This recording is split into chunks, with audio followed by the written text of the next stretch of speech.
ప్రతిధ్వనికి స్వాగతం. జనాభాలో సగానికి పైగా బడుగు బలహీన వర్గాల వారే ఉన్నారు. 140 బీసీ కులాలు ఉన్నాయి. సీఎం కాకముందు జగన్ వారికి ఏవే వాగ్దానాలు చేశారు? 5 ఏళ్ల పాలన ముగుస్తున్న నేపథ్యంలో ఎన్నింటిని పరిపూర్తి చేశారు?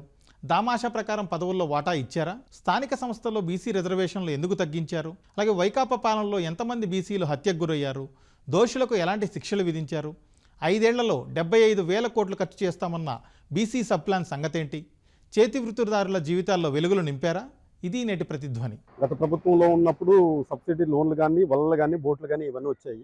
ఈ ప్రభుత్వం వచ్చిన కానీ సబ్సిడీలు కానీ ఈ లోన్లు కానీ ఏం రావట్లేదండి. ఇల్లు కట్టడం కూడా అయితే గత ప్రభుత్వంలో కట్టారు కానీ ఇప్పుడు ప్రభుత్వంలో అయితే ఏమీ చెందట్లేదండి. వల్ల రాల తెప్పల రాల ఈ 5 సంవత్సరాలు బాగా ఇబ్బంది పడిపోయాం. నిత్యావసర వస్తువులు బాగా రేట్లు పెరిగిపోయిన ధరలు. పోయిన ప్రభుత్వంలో అయితే వలలు బోట్లు అన్ని సబ్సిడీ పూర్వకంగా వచ్చినాయి. ఇంజిన్స్ బాక్సులు మామూలుగా స్కూటీలు కూడా ఇచ్చారు. ఈ ప్రభుత్వంలో ఏం రాలేదు. ఇప్పుడు ప్లేట్లో అన్నం పెట్టి చేతులు కట్టేస్తే తిండి ఎట్లా తింటారు? కార్పొరేషన్ ఏర్పాటు చేసి కార్పొరేషన్ నిధులు కేటాయించకుండా పైసా రుణాలు ఇవ్వడం లేదు. రాష్ట్రంలో ఒక్క దోబిగాడ్ అంటే ఒక దోబిగాడ్ నిర్మించలేదు. గతంలో ఉన్నటువంటి నిధులను కూడా ఆయన వేరే అమ్మఒడి తాత ఒడి అయ్యఒడి ఇట్లాంటి సంక్షేమానికి ఉపయోగించాడు తప్ప రజక వృత్తిదారుల సంక్షేమానికి ఎటువంటి ఈ 5 ఏళ్ల కాలంలో జగన్మోహన్ రెడ్డి ప్రభుత్వం ఉపయోగపడలేదనేటువంటిది చెప్తా ఉన్నాం. ఈ రాష్ట్రంలో 25 లక్షల మంది ఉన్నారండి రజక వృత్తిదారులు. వృత్తి చేసుకొని నేటికి కూడా 50% మంది వృత్తి మీద ఆధారపడి జీవిస్తూ ఉన్నారు.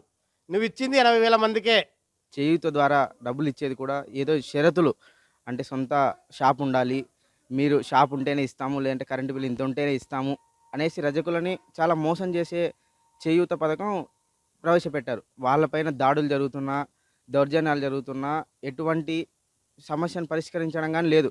లేదా రజకులకి రక్షణ చట్టం ఏర్పాటు చేయమని అనేక రకాలుగా మేము రజకులుగా పోరాడుతున్నాం, కానీ ఇంతవరకు రజకులకు రక్షణ చట్టం ఏర్పాటు చేయలేదు. మంగళ సమస్యలు ఏదైనా ఉంటే పరిష్కారం చేయమని కలెక్టర్ అధ్యక్షుడు, 4 నాయ బ్రాహ్మణ సభ్యులు ఉంటారు, సొసైటీ సభ్యులు, మున్సిపల్ చైర్మన్లు, డిఆర్డిఏ వాళ్ళు, అలా రెవెన్యూ అధికారులు వీళ్ళందరూ వచ్చి వాళ్ళ సమస్యలు ఏదైనా ఉంటే వెంటనే పరిష్కారం చేయమని 10 జీవో 1990లో ఎన్టీ రామారావు గారు ఇవ్వడం జరిగింది. 178 జీవో ఇచ్చి షాపింగ్ కాంప్లెక్స్లో మున్సిపాలిటీలో కూడా ఇది 5% కంపల్సరీ ఎస్సీ ఎస్టీలకు ఇచ్చిన విధంగా మంగళ్ళకు చాకళ్ళకు ఇవ్వాలని తెచ్చుకొచ్చింది. అది ఫెడరేషన్ ద్వారా కోట్లాది రూపాయలు లోన్లు ఇచ్చి గ్రామాల్లో సైకిల్ పథకాన్ని 5,000, అలాగే బ్యాండు పరికరాల కొనుగోలుకు 25,000, 50,000 నుంచి 5 లక్షల వరకు రుణాలు, 25% సబ్సిడీ, నేషనల్ బీసీ కార్పొరేషన్ నుంచి 40%, 8% మాత్రమే నాయబ్రాహ్మలు భరించే విధంగా రుణాలు ఇచ్చినటువంటి చరిత్ర ఇది ఉంది. అటువంటి దాన్ని అంతా కూడా ఇది పక్కన పెట్టాడు. చంద్రబాబు నాయుడు గారు 150 యూనిట్లు విద్యుత్ సెల్యూన్లకు ఇవ్వమని చెప్పాడు. జగన్ ప్రభుత్వం వచ్చినాక చంద్రబాబు నాయుడు ఇచ్చినటువంటి పథకం కాబట్టి నీరుగార్చిన చరిత్ర జగన్ది.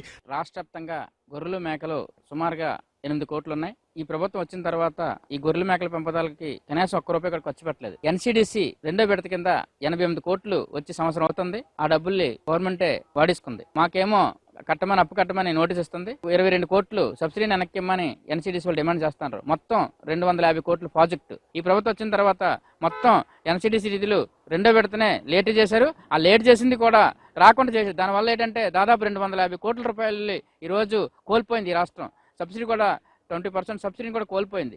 మన చర్చలో పాల్గొంటున్న వారు భాస్కరయ్య గారు, చేతి వృత్తిదారుల సంఘం రాష్ట్ర కార్యదర్శి, లక్ష్మీ నరసింహులు గారు, పద్మశాలి సంఘం నేత. ముందుగా భాస్కరయ్య గారు, సీఎం కాకముందు జగన్ బీసీలకు ఏ హామీలు ఇచ్చారు? ఈ 5 ఏళ్లలో వాటిల్లో ఎన్ని పూర్తి చేశారు? బీసీలు వృత్తిదారులకు సంబంధించినటువంటి సరైనటువంటి సంక్షేమం కానీ, కేటాయించినటువంటి నిధులు ఖర్చు పెట్టడం కానీ, ప్రతి సంవత్సరం 15,000 కోట్ల రూపాయలు, 5 సంవత్సరాలు 75,000 కోట్ల రూపాయలు ఖర్చు పెడతా అన్న మాట కానీ ఏది నెరవేర్చినటువంటి పరిస్థితి లేదు.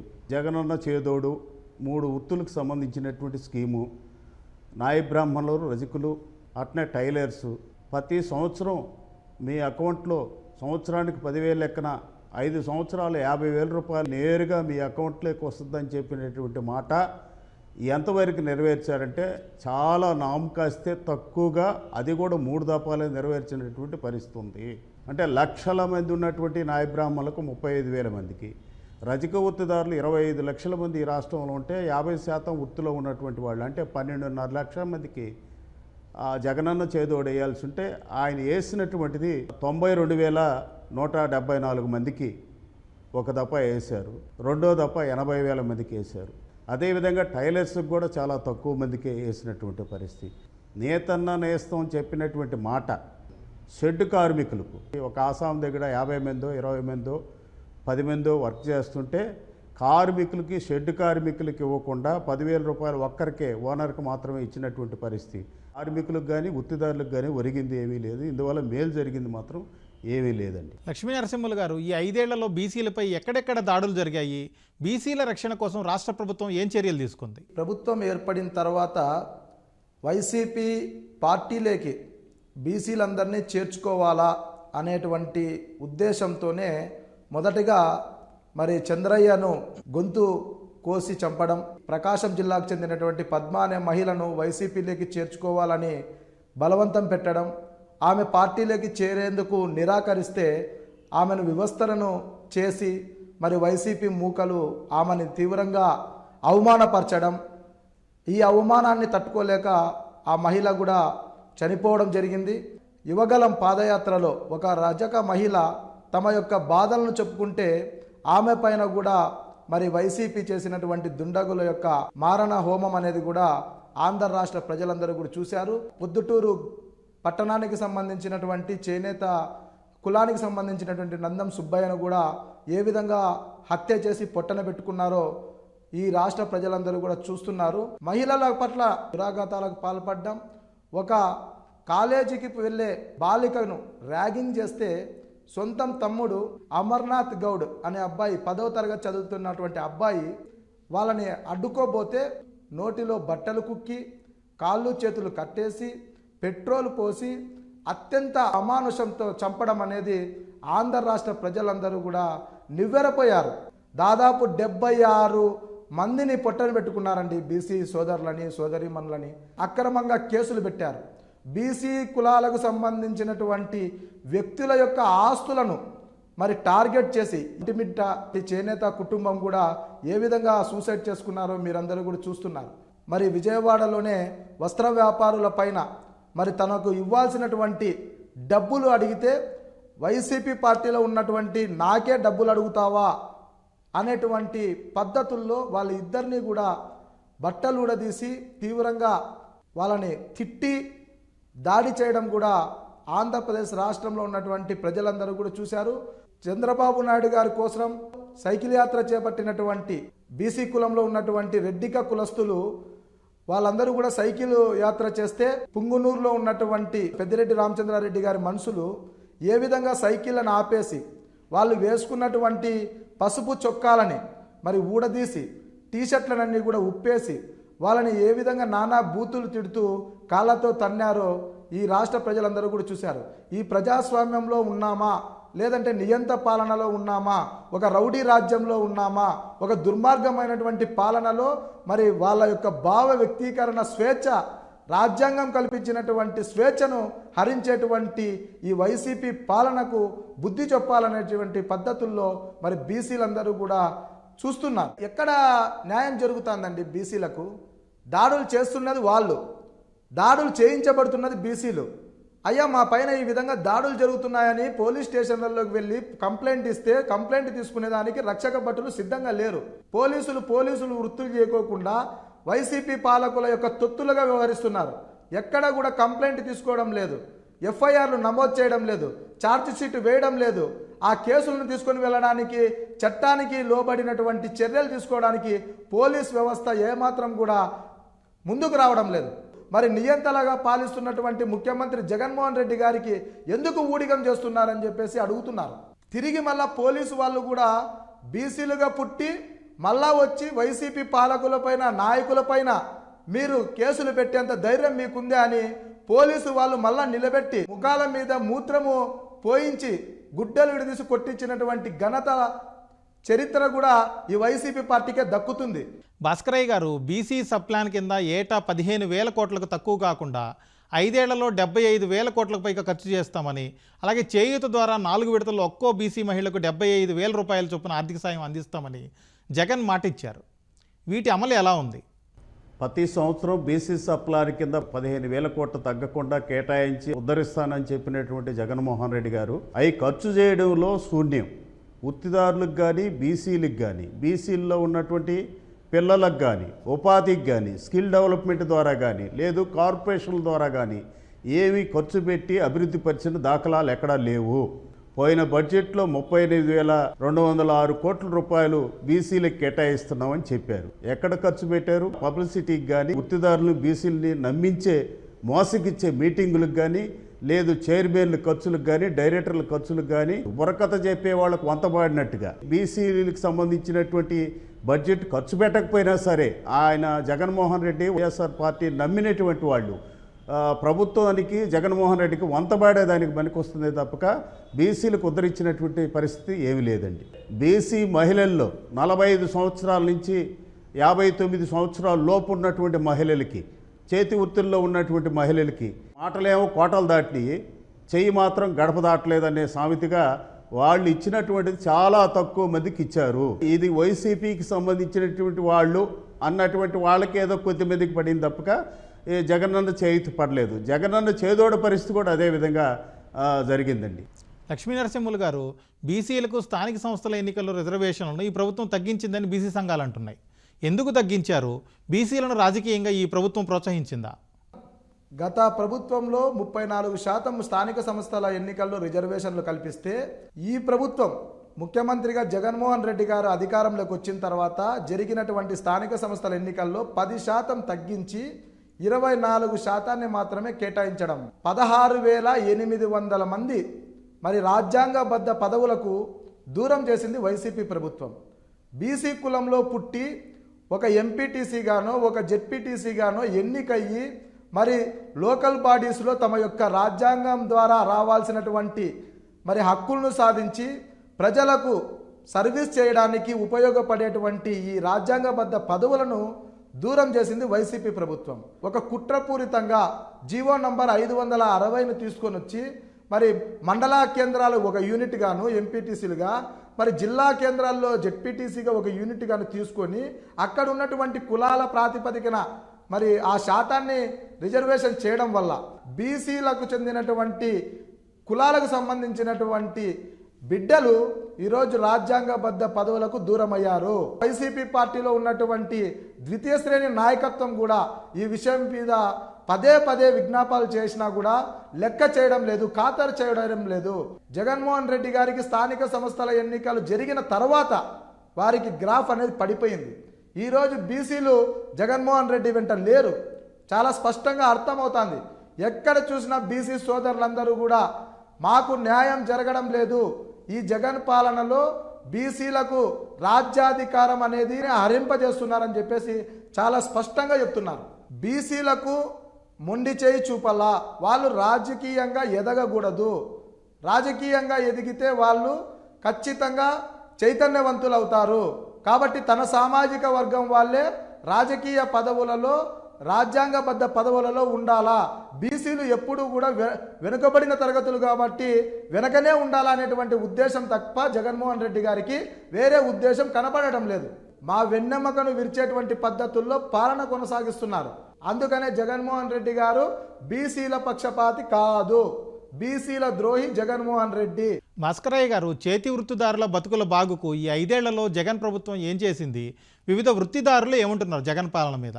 వైఎస్ఆర్ జిల్లా ఇప్పుడు ఉన్నటువంటి ముఖ్యమంత్రి సొంత జిల్లా ఒంటిమిట్ట కొత్త మాధవరంలో 3 ఎకరాల 10 సెంట్లు చేనేత కార్మికుడికి సంబంధించినటువంటి భూమి, ఆ భూమి సర్వే నంబర్ మార్చి తహసీల్దార్ అక్కడ వైఎస్ఆర్ పెత్తందారులు పాల సుబ్బారావు అనే చేనేత కార్మికుడికి దక్కకుండా చేస్తే సంవత్సర కాలం తిరిగి వేసారిపోయి ఒక ఆడబిడ్డ తన భార్య తను ఆత్మహత్య చేసుకునే దశకి తీసుకుపోయింది ఈ ప్రభుత్వం.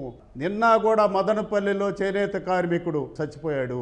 ఉత్పత్తి వృత్తులకి మార్కెట్ సౌకర్యం లేదు, ప్రభుత్వం ఆర్థిక సాయం అందించడం లేదు, సామాజిక వృత్తుల్లో రక్షణ లేదు. ఈరోజు నాయి బ్రాహ్మణులు లేకపోతే వడ్డేర్లు అనేక మంది సేవా వృత్తుల్లో ఉన్నటువంటి వాళ్ళు ఈరోజు విశాఖపట్నంలో అపార్ట్మెంట్ వాచ్మెన్ కమ్ ఇస్త్రీదారుడు కుమార్తెని రేప్ చేసి అటెంప్ట్ మర్డర్ చేసినటువంటి కొంతమంది అరాచక శక్తుల్ని వైసీపీ ప్రభుత్వ ప్రతినిధులు కాపాడారు. ఆ కుటుంబానికి ఆర్థిక సాయం కూడా చేయలేదు. మత్స్యకారులు అల్లాడుతుండరు. రజకుల దగ్గర మత్స్యకారుల దగ్గర ఉన్నటువంటి ఈ రాష్ట్రంలో ఒక 7-8 జిల్లాల్లో చెరువుల పైన ఉన్నటువంటి లీజుని విపరీతంగా పెంచుతూ కార్పొరేషన్లు మున్సిపాలిటీలు లాక్కుంటుంటే ఈ ప్రభుత్వం కానీ ఈ బీసీ మంత్రి కానీ ప్రజాప్రతినిధులు కానీ ఒక్క మాట అడిగినటువంటి దాఖలాలు లేవు. లక్ష్మీనరసింహులు గారు, 5 ఏళ్ల జగన్ పాలనలో నామినేటెడ్ పదవుల భర్తీలో దామాషా ప్రకారం బీసీలకు వాటా లభించిందా? బీసీ కార్పొరేషన్ల స్థితిగతులు ఎలా ఉన్నాయి? బీసీలకు నామినేటెడ్ పదవులు చాలా తీవ్రమైనటువంటి అన్యాయం చేసింది. తెలంగాణ రాష్ట్రానికి సంబంధించినటువంటి ఆర్ కృష్ణయ్యని తీసుకొని వచ్చేసి ఇక్కడ రాజ్యసభ సీటును కేటాయిస్తారు. మరి ఇక్కడ బీసీలు లేరా అండి? ఇక్కడ పనిచేస్తున్నటువంటి బీసీలకు రాజ్యసభ స్థానానికి అర్హత పొందేటువంటి వ్యక్తే దొరకలేదా? టీటీడీ బోర్డులో చైర్మన్గా బీసీని పెట్టొచ్చు కదా. గతంలో బీసీలు ఉన్నారు కదా చైర్మన్ పదవిలో. మరి ఎందుకు ఈ వైసీపీ ప్రభుత్వము నా బీసీ అని జగన్మోహన్ రెడ్డి ఎక్కడ తీసుకున్నా మైక్ తీసుకున్నా చెప్తున్నాడు కదా. మరి తిరుమల తిరుపతి దేవస్థానం చైర్మన్ పదవిని బీసీలకి ఇవ్వాల్సిండేది, ఎందుకు ఇవ్వలేదు? వైస్ ఛాన్సలర్ పోస్టులు తన సామాజిక వర్గానికి సంబంధించినటువంటి వాళ్ళందరినీ కూడా మరి ఉన్నతమైనటువంటి నామినేటెడ్ పదవుల్లో పెట్టారు. ప్రభుత్వ సలహాదారుల పోస్టులలో కూడా మరి ఎక్కడ బీసీలు ఉన్నారండి మీ చుట్టూరా? ప్రభుత్వము వాదించేటువంటి కోర్టులలో న్యాయవాదుల వృత్తిలో ఉండేటువంటి వాళ్ళు అక్కడ కూడా బీసీలను పెట్టాలా? 139 కులాలకు 56 కార్పొరేషన్లు పెట్టామని గొప్పలు చెప్పుకుంటున్నారు. ఒక్క కార్పొరేషన్ ద్వారా ఒక 100 రూపాయలు రుణం ఇచ్చారా అండి? ఈ కార్పొరేషన్లు మేము పెట్టామని చెప్పేసి ప్రపంచ బ్యాంకుకు చూపించి అక్కడి నుంచి డబ్బులు తెచ్చుకొని అప్పులు చేసుకొని ఆ డబ్బులన్నీ తీసుకొని పోయి నవరత్నాలకు మళ్ళిస్తారు తప్ప మరి బీసీ సోదరులు సగభాగం ఉన్నటువంటి బీసీ సోదరులకు కార్పొరేషన్ల ద్వారా ఏమన్నా రుణాలు ఇచ్చారా? ఈరోజు 56 కార్పొరేషన్లకు బీసీ భవన్కి వెళ్ళి సందర్శిస్తే అక్కడ ఆవులన్నీ కూడా గడ్డమేస్తున్నాయి. లోపల పోవడానికి మరి బీసీ భవన్ శుభ్రంగా లేదు. ఎప్పుడు తాళాలు వేసి ఉంటాయి. అక్కడ తాళాలు తీసే ప్రసక్తే లేదు. డోర్లు తీయరు.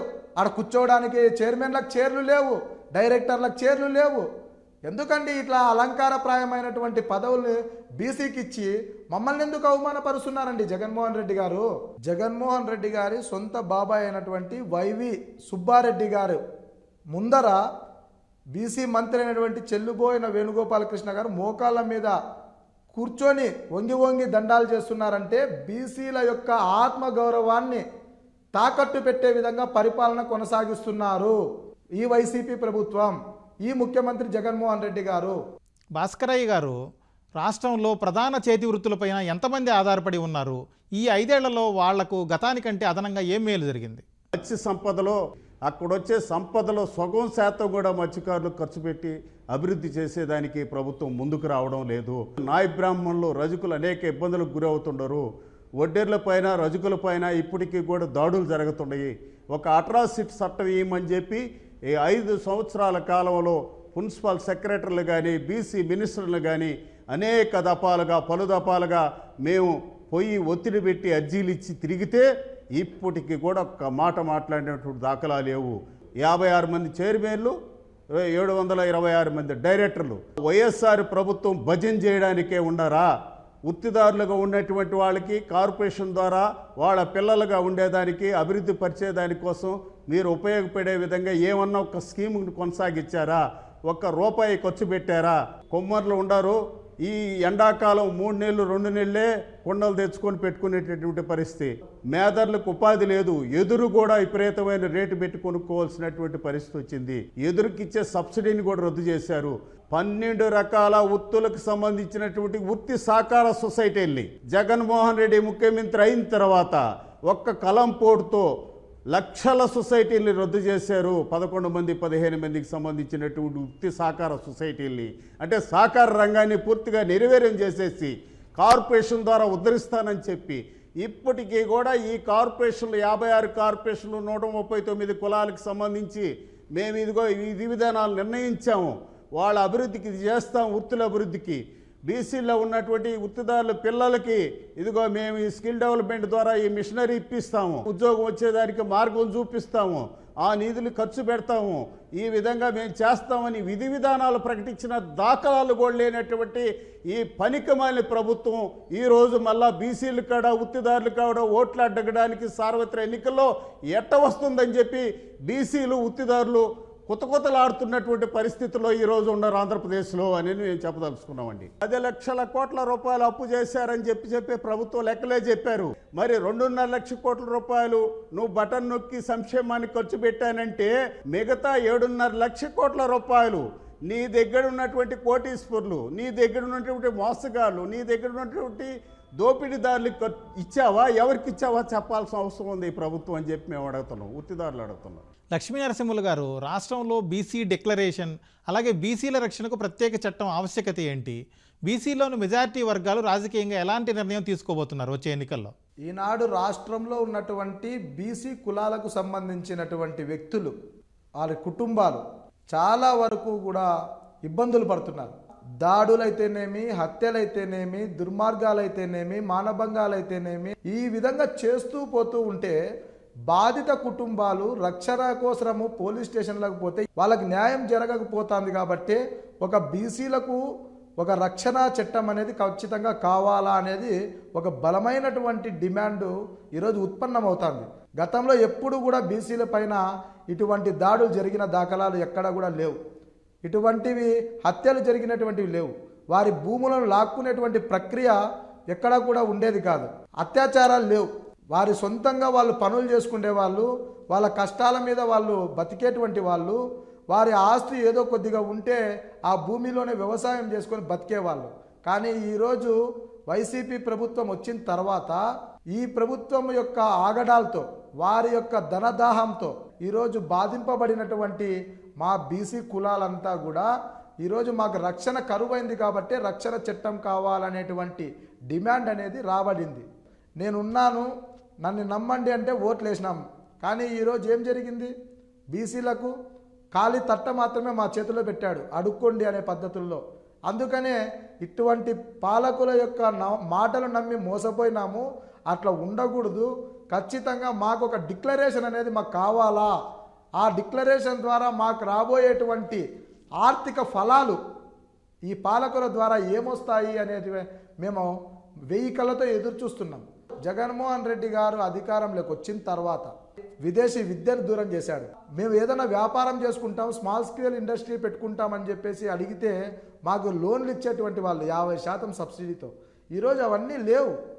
మా బీసీ కులాలు ఎక్కువ మంది కష్టపడి పనిచేసేటువంటి రంగం ఏదన్నా ఉందంటే భవన నిర్మాణ కార్మిక సంఘం. ఆ రంగంలో దాదాపు 26 రంగాలలో పనిచేసేటువంటి లక్షలాది మంది కార్మికులు ఉన్నారు. అట్లాంటిది ఉచిత ఇసుకను దూరం చేసేసి మాకు పనులు లేకపోవడం వల్ల దాదాపు 100 మంది భవన నిర్మాణ కార్మికులు ఈరోజు చనిపోవడం జరిగింది అర్ధాకలితో. ఇటువంటి దుర్మార్గాలన్నీ చేస్తున్నాయి కాబట్టే వైసీపీ ప్రభుత్వంలో. అందుకనే రాబోయేటువంటి రోజుల్లో బీసీలకు ఒక డిక్లరేషన్ ప్రకటించమని కోరుతున్నాం. ఇప్పుడు మాది అనంతపురం జిల్లా అండి, కరువు జిల్లా. ఈ ప్రాంతంలో మాకు ఎటువంటి ఉపాధి లేదు. గతంలో కియా పరిశ్రమ వచ్చింది కాబట్టి దాదాపు ప్రత్యక్షంగా 10,000 ఉద్యోగాలు ఇచ్చారు. పరోక్షంగా ఒక 30,000 మంది చదువుకున్నటువంటి యువత ఈరోజు పనులు చేసుకొని బతుకుతున్నారు. ఉపాధి కల్పించేటువంటి పారిశ్రామికంగా పరిశ్రమలు తీసుకొని వచ్చిందంటే ఈ జిల్లాలో బాగుండేది. వచ్చేటువంటి మరి జాకీ పరిశ్రమనేమో తరలిస్తుంది. ఆ అమరన్ బ్యాటరీస్ అవన్నీ కూడా తెలంగాణకు దొబ్బేస్తుంది. చదువుకున్నటువంటి యువతకేమో 5,000 రూపాయలు మకానికి విసిరేసి వాలంటీర్లతో ఊడిగం చేర్చుకుంటున్నారు. అంటే మేము ఏ విధంగా బతకల్లా? ఈరోజు వైసీపీ ప్రభుత్వంలో మరి మా అనంతపురం ఉమ్మడి జిల్లాలో ఎంతమంది బీసీలకు ఇచ్చారండి ఎమ్మెల్యే టికెట్లు? అవి కూడా నీ స్థానం ఈడ కాదు ఆటికి పో, ఆ స్థానం ఈడ కాదు ఈటికి పో. కళ్యాణదుర్గంలో ఉన్నటువంటి అమ్మ ఉషశ్రీ చరణ్ ఏమో పెనుగొండలో పెడతారు. ఇక్కడ ఉన్నటువంటి ఎంపీ గారు రంగయ్య గారినేమో కళ్యాణదుర్గంలో పెట్టారు. ఎందుకండి అని అడుగుతుంటే వాళ్ళు ఏమంటున్నారు? మీకు రిపోర్ట్లు సరిగ్గా రావడం లేదు, మీరు ఓడిపోతారు కాబట్టి మీకు స్థానం అనేది మారుస్తున్నాము, నన్ను నమ్మండి, గెలిపించుకునే బాధ్యత నేను గెలిపించుకుంటాను, నా దగ్గర దండి డబ్బులు ఉన్నాయి, మద్యం డబ్బులు ఉన్నాయి, ఇసుక డబ్బులు ఉన్నాయి, అన్ని మాఫియాలు చేసినాను కాబట్టి నేను డబ్బులు పెట్టి ప్రజలను కొంటాను అంటున్నారు. మరి ఆ విధంగా బీసీలకే మీరు చెప్తున్నారే, ఎందుకు మీ సామాజిక వర్గానికి మీరు మరి ఆ విధంగా మార్చడం లేదు? మీ టికెట్లు కూడా మార్చొచ్చు కదా. అంటే బీసీలు అయితే అదువు దొరికినారా, అలుసుగా ఉన్నారా, వారికి ఆత్మగౌరవాలు ఉండవా అండి? వాళ్ళు మనుషులు కాదా? ఎందుకు ఈ విధంగా ప్రవర్తిస్తున్నారు జగన్మోహన్ రెడ్డి గారు? బీసీ కులాల్లో పుట్టినటువంటి ప్రతి ఒక్కరూ కూడా జగన్మోహన్ రెడ్డి గారి యొక్క పార్టీ అయినటువంటి వైసీపీ పార్టీకి ఓటు వేసే ప్రసక్తే లేదు. జగన్ పని అయిపోయింది. ఒక్క ఛాన్సే అడిగాడు. ఆ ఒక్క ఛాన్స్లో కూడా అతను బీసీలకు ఎటువంటి న్యాయం చేయలేదు. బీసీలకు అన్యాయం జరిగింది కాబట్టి మా బీసీ బిడ్డలు, బీసీ సోదరులు, బీసీ మహిళలు అందరూ కూడా వైసీపీ పార్టీని బీసీలే భూస్థాపితం చేస్తున్నారు. ఇది ఇవాళ ప్రతిధ్వని.